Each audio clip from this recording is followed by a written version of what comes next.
বন্ধুরা, শহরের কোলাহল থেকে মানুষ কখনো কখনো বিরতি নিতে চায়। আর এই বিরতির খোঁজেই মানুষ চলে যায় ভ্রমণের উদ্দেশ্যে। আর সেই ভ্রমণ যদি মহাকালের তালুক হয় তাহলে ক্যা বাত, ক্যা বাত। আর আমরা চলে গেছিলাম সেজন্যেই অযোধ্যা ধাম এবং তার সাথে প্রয়াগরাজ। আর আজকে আমাদের জার্নি হচ্ছে বারাণসীর উদ্দেশ্যে। তবে আমার এই চ্যানেলে আমি অলরেডি দুটো ভিডিও আপলোড করে রেখেছি আমার অভিজ্ঞতা জানানোর জন্য তোমাদেরকে, অযোধ্যা এবং প্রয়াগরাজের। তাই সেই ভিডিওগুলো যদি তোমরা দেখে না থাকো তাহলে এই ভিডিও ডেসক্রিপশন বক্সে আমি ভিডিওগুলোর লিংক দিয়ে রাখবো, তোমরা আগে ভিডিওগুলো দেখে নিও। আর আজকে আমরা চলেছি মহাকালের তালুকে এক আধ্যাত্মিক শহরে, যাকে পৃথিবীর প্রাচীনতম শহর বলা হয়। আর এখানের অলিতে গলিতে লুকিয়ে আছে সহস্রাব্দের ইতিহাস। গঙ্গার ধারে যখন বসে থাকি অথবা যখন আমরা গঙ্গার আরতি দেখি, যখন দেখি মণিকর্ণিকায় জ্বলছে আগুন, তখন আমাদের মনে পড়ে জীবনের চরম সত্য হচ্ছে মৃত্যু। ঠিক তখনই বোঝা যায় কেন এই শহর পৃথিবীর সবথেকে প্রাচীনতম শহর। স্বাগতম তোমাদেরকে বেনারসে, যেখানে মৃত্যু ভয় দেখায় না, বরং মৃত্যু খুঁজে নেয় মুক্তিকে। আমি সৌরভ, আর তোমরা দেখছো এক্সপ্লোরার সৌরভ ইউটিউব চ্যানেল। আর আজকে আমাদের যাত্রা প্রয়াগরাজ থেকে বেনারসের দিকে। আমরা এই ভিডিওর মধ্যে দেখব বেনারসের ঐতিহ্য, সেখানের খাওয়া দাওয়া এবং আশেপাশের সমস্ত রকম অভিজ্ঞতা আমি তোমাদের সামনে শেয়ার করার চেষ্টা করব। তাই এই ভিডিওটা পুরোপুরি দেখার অনুরোধ রইল। আজকে হচ্ছে 24শে ফেব্রুয়ারি। তো আজকে আমরা বন্দে ভারত ধরে বেরিয়ে পড়ছি বারাণসীর উদ্দেশ্যে। সেখানে দুদিন থাকবো। আবার 27 তারিখে ভোর 1টার সময় আমরা রওনা দেব আমাদের বাড়ির উদ্দেশ্যে। তো এই পার্ট 3 যেটা বারাণসী ট্যুর, সেটা তোমরা পুরোপুরি দেখো আর জানাবে নিশ্চয়ই কেমন হয়েছে ভিডিওটা। আমি চেষ্টা করব বারাণসীতে গিয়ে সেখানের সমস্ত দর্শনীয় স্থানগুলো ঘুরে দেখানোর, তার সাথে সেখানে কোথায় থাকবে, কতই বা খরচা, কি কি ফুড সেখানে ট্রাই করতে পারো তোমরা, সেগুলো এই ভিডিওর মধ্যে থাকবে। তো ভিডিওটা অবশ্যই দেখো। তো এখন আমরা বেরোচ্ছি হোটেল থেকে চেক আউট করে। আমরা এখন যাব প্রয়াগরাজ স্টেশনে। সেখানে বন্দে ভারত ট্রেন আমাদের 11টা 50 নাগাদ। তারপর 2 ঘন্টা টাইম লাগবে। টোটাল 123 কিলোমিটার রাস্তা অতিক্রম করে আমাদের ট্রেন আমাদেরকে পৌঁছে দেবে বারাণসীতে। বন্ধুরা, সকালেই আমরা চেক আউট করে বেরিয়ে পড়েছিলাম স্টেশনের দিকে। আর আমাদের ট্রেন ছিল 22436 বারাণসী বন্দে ভারত এক্সপ্রেস, যেটা ঠিক টাইমেই 12টা 10 নাগাদ পৌঁছে গেছিল প্রয়াগরাজ স্টেশনে। বন্ধুরা, আমি যখন কোনো ট্যুরে যাই তখন যৎসামান্য যেটুকু না নিয়ে গেলেই নয় সেটুকু জিনিসপত্রই নিয়ে যাই, তাতে এই ট্রেনের ছোট ছোট সফরগুলো খুব এনজয় করতে পারি।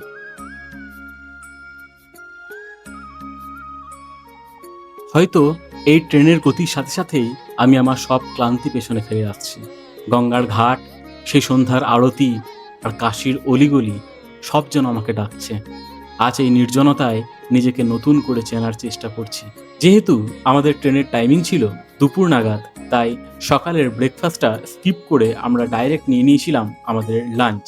আর এই লাঞ্চ মেনুটা অ্যাড করতে গেলে বন্দে ভারতের টিকিট কাটার সময় তোমাদেরকে এটা অ্যাড অন করতে হবে। আমার এই চ্যানেলেই বন্দে ভারতের একটা পুরো এক্সপিরিয়েন্স ভিডিও আছে, সেটা দেখার জন্যে তোমাদের অনুরোধ জানাবো। তাহলে তোমরা আরও ভালো করে জানতে পারবে বন্দে ভারতে এক্সপিরিয়েন্স কীরকম। আমরা এই জাস্ট নামলাম বন্দে ভারত থেকে বারাণসী জাংশনে। ঢোকার টাইম ছিল 2:10, বাট এখন প্রায় 2:30 বাজে। তো ট্রেন প্রায় 15 থেকে 20 মিনিট লেট। এই দেখো আমরা এই মুহূর্তে আছি বারাণসী জাংশনে। তো এবার আমরা স্টেশন থেকে যাব একটা টোটো যেখানে দাঁড়াই, সেখান থেকে আমরা একটা ভালো রুম বুক করব। তারপর আশেপাশের সমস্ত দর্শনীয় স্থানগুলো ঘোরার চেষ্টা করব এবং তোমাদের সামনে তার ভিডিও তুলে ধরার চেষ্টা করব। বন্ধুরা, সব থেকে দুর্দান্ত ব্যাপার কি জানো? এই স্টেশনের ডিজাইনে আধুনিকতার সাথে সাথে মিশে আছে কাশী বিশ্বনাথের 1000 বছরের পুরনো সংস্কৃতি আর ঐতিহ্য। স্টেশনের বাইরের অংশটি ডিজাইন করা হয়েছে ঠিক কাশী বিশ্বনাথ মন্দিরের আদলে। এখানে ব্যবহার করা হয়েছে রাজস্থানী ধোলপুর স্টোন, অর্থাৎ স্টেশনে পা রাখা মাত্রই আপনার মনে হবে আপনি কোনো আধুনিক স্টেশনে রয়েছেন, তবে স্বয়ং বিশ্বনাথ যেন আপনাকে কোলে করে নিয়ে চলে যাচ্ছে স্টেশনের দিকে। বন্ধুরা, আমি আগে শুনেছিলাম বারাণসীর মানুষের মন খুব বড় হয়, তবে দেখলাম এখানে এসেই এখানে টোটোওয়ালাগুলো দাঁড়িয়ে থাকে স্টেশন চত্বরে, আর তোমাদেরকে খুব কম খরচে ন্যায্য দামে হোটেল বুক করার দায়িত্ব তারাই নেয় তাদের কাঁধে।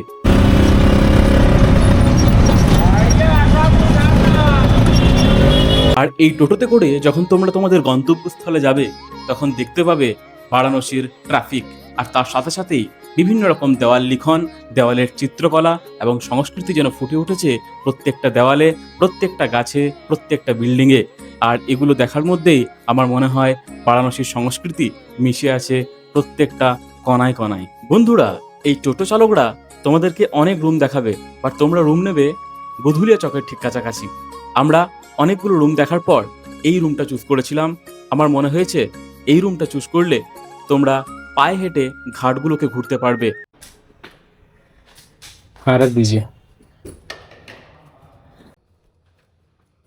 তো এটা হচ্ছে আমাদের রুম। এখানে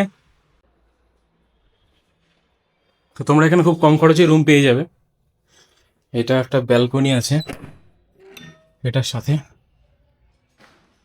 এদিকে এখন কনস্ট্রাকশন চলছে।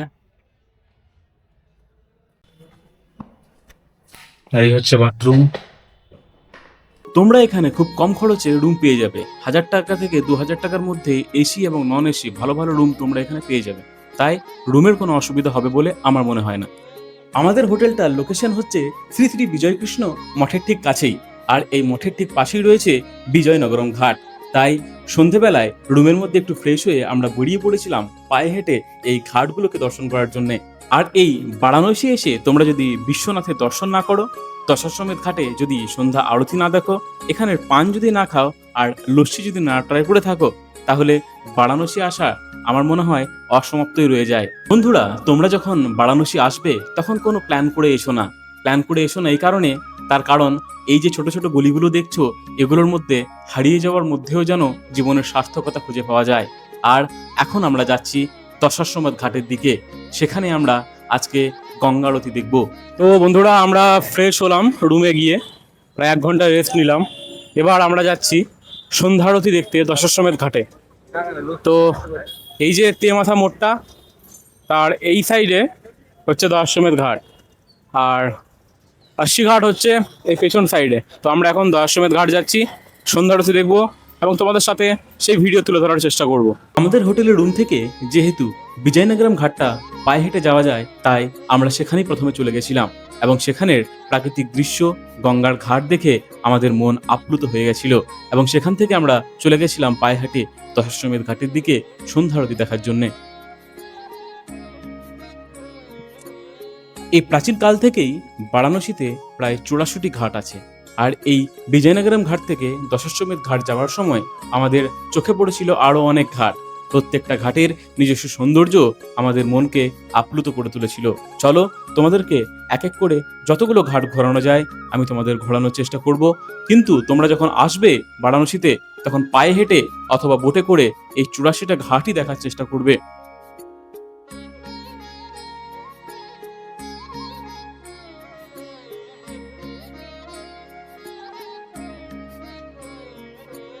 হ্যালো বন্ধুরা, এই মুহূর্তে আমি আছে চকি ঘাটে, যেটা বারাণসীতে অবস্থিত।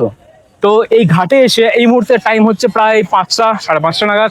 তো এই ঘাটে এসে আমি দেখতে পাচ্ছি হাজারো নৌকো, হাজারো মানুষ, বাঙালি, অবাঙালি, হিন্দি ভাষী, উর্দু ভাষী সবাই এখানে একত্রিত হয়েছে। আর এই ঘাট, তোমরা যদি না আসো এই ঘাটে তাহলে বুঝতে পারবে না এই ঘাটে কি আছে। আমার অনেক দিনের শখ ছিল, তাই আমি এসেছি। আর এই ভিডিওর মাধ্যমে আই থিঙ্ক তোমাদেরও শখ জাগবে দেখে যে এই জায়গাতে একবার আসি। আমি ফটো তুলতে ভালোবাসি, আর এখানে ফটো তোলার জন্য হাজারো জিনিস আছে। তোমরা এখানে চাইলে ফটো তুলতে পারো, খাবারের প্রচুর এখানে অপশন আছে, তার সাথে বোটিং করতে পারো, মা গঙ্গা আছে এখানে। আর সব থেকে পুরোনো শহর এটা, তোমরা অবশ্যই এখানে আসবে, আমার রেকমেন্ডেশন রইল এখানে আসার। আর ফিউচারে যদি তোমরা পারো তাহলে এর সাথে সাথে প্রয়াগরাজ আর অযোধ্যা এই দুটোও কিন্তু ঘোরার চেষ্টা করবে। বন্ধুরা, এই ঘাটে এসে আমি আরেকটা জিনিস দেখতে পেলাম, এখানে অনেক বিদেশিরা বিভিন্ন দেশ থেকে এখানে এসে নিজেদের বিজনেসও করছে এখানে ছোটোখাটো, লাইক বুটিক এই গঙ্গার ধারে। তো এখানে একটা জায়গা দেখছি, এই জায়গাটাও খুব রয়্যাল লাগছে, আমার রয়্যাল লাগছে। এই জন্য তোমাদেরকে এই ঘাটটাও দেখালাম। এটা হচ্ছে পণ্ডিত ঘাট। বন্ধুরা, আমি একটা কথাই বলবো, এখানে গল্প করতে হয় না, এখানে গল্প তৈরি হয়ে যায়। উত্তর বাহিনী গঙ্গার তীরে সারিবদ্ধভাবে দাঁড়িয়ে আছে এই 84টি ঘাট, যেখানে জীবন আর মৃত্যু, আলো আর অন্ধকার, ভক্তি আর বৈরাগ্য যেন এক সুতোয় বাঁধা হয়ে গেছে। তো দেখা যাক কতটা কভার করা যায়। তো আমি তো আপ্লুত এগুলো দেখে, এত সুন্দর বিল্ডিং দেখো, তোমাদেরকে দেখায়।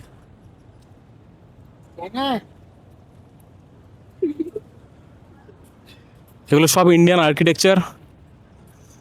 দেখে মনে হয় যে আমরা কোথায় আছি। আমাদের মৃত্যুর আগে তো এগুলো একবার দেখা উচিতই। গঙ্গার ধারে এত সুন্দর অট্টালিকা, তার মধ্যে এত মানুষ, এত পৃথিবীর বিভিন্ন প্রান্ত থেকে আসা মানুষ একত্রিত হয়েছে এই জায়গাতে। তো আমি নিজেকে আজকে খুব সৌভাগ্য মনে করছি যে আজকে আমি বেনারসে আসতে পেরেছি। আমরা ভারতবাসী হয়েও বেনারস আসতে আসতে বুড়ো বয়স হয়ে যায়। তো প্রকৃত এনজয় করতে গেলে এই বয়সে আসতে হবে, 20, 20, 30 এর মধ্যে।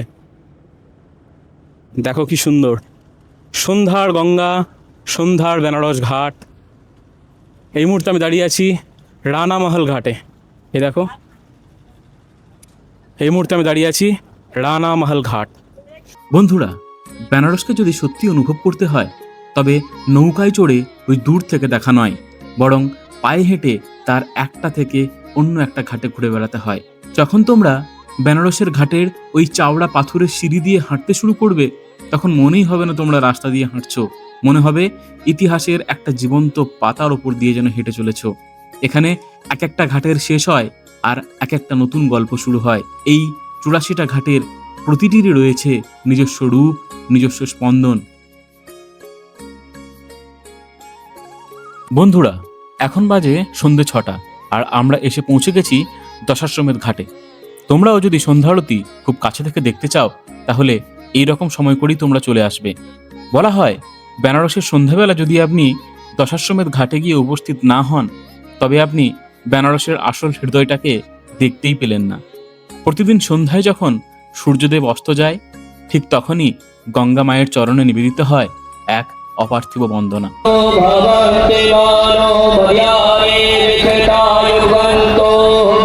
বন্ধুরা, এই আওয়াজটা শুনে তোমরা বুঝতেই পারছো মন কতটা উতলা হয়ে যায় যখন সেই বড় বড় পিতলের প্রদীপগুলো জ্বলতে থাকে। পুরোহিতরা সমবেত কণ্ঠে স্রোত পাঠ করেন, ঘণ্টার আওয়াজ সাথে জ্বলন্ত প্রদীপের শূন্যে ঘোরানো। তখন গঙ্গার জলরাশিতে সে আগুনের প্রতিফলন এক অলৌকিক দৃশ্য তৈরি করে। কাসর, ঘণ্টা, করতাল আর ডমরুর আওয়াজে পুরো কাশী বিশ্বনাথের নগরী যেন এক স্বর্গীয় স্পন্দনে মেতে ওঠে।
বন্ধুরা, আমি আরতির ভিডিওগুলোকে একদম র ফুটেজ রাখার চেষ্টা করেছি, যাতে তোমরা ফিল করতে পারো সেই এনভায়রনমেন্টটাকে।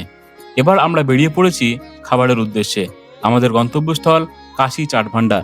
সেদিন রাত্রে আমরা গঙ্গা আরতি শেষ করে কাশী চাট ভান্ডার চলে গেছিলাম চাট খাওয়ার জন্যে এই রাস্তা ধরে। তোমাদের যদি ভিডিওটা ইনফরমেটিভ মনে হয় তাহলে অবশ্যই কমেন্ট সেকশনে তোমাদের মতামত জানাবে। বারাণসীর পবিত্র সংস্কৃতির পাশাপাশি আর একটা জিনিসকে মাথা নত করতেই হয়, সেটা হচ্ছে এখানের স্ট্রিট ফুড। আর এই স্ট্রিট ফুডের মুকুটহীন সম্রাট হলো কাশী চাট ভান্ডার। যারা উত্তরপ্রদেশের এই অংশে অর্থাৎ বারাণসীতে আসবে তারা এই কাশী চাট ভান্ডারের চাট খেতে কিন্তু ভুলবে না। সেদিন আমরা এখানে ট্রাই করেছিলাম পালক পাত্তা চাট, টমাটার চাট আর তার সাথে দহি ভাল্লা। এরপর আমরা দোকান থেকে বেরিয়ে গিয়ে চলে গেছিলাম কাশী বিশ্বনাথ টেম্পলের দিকে।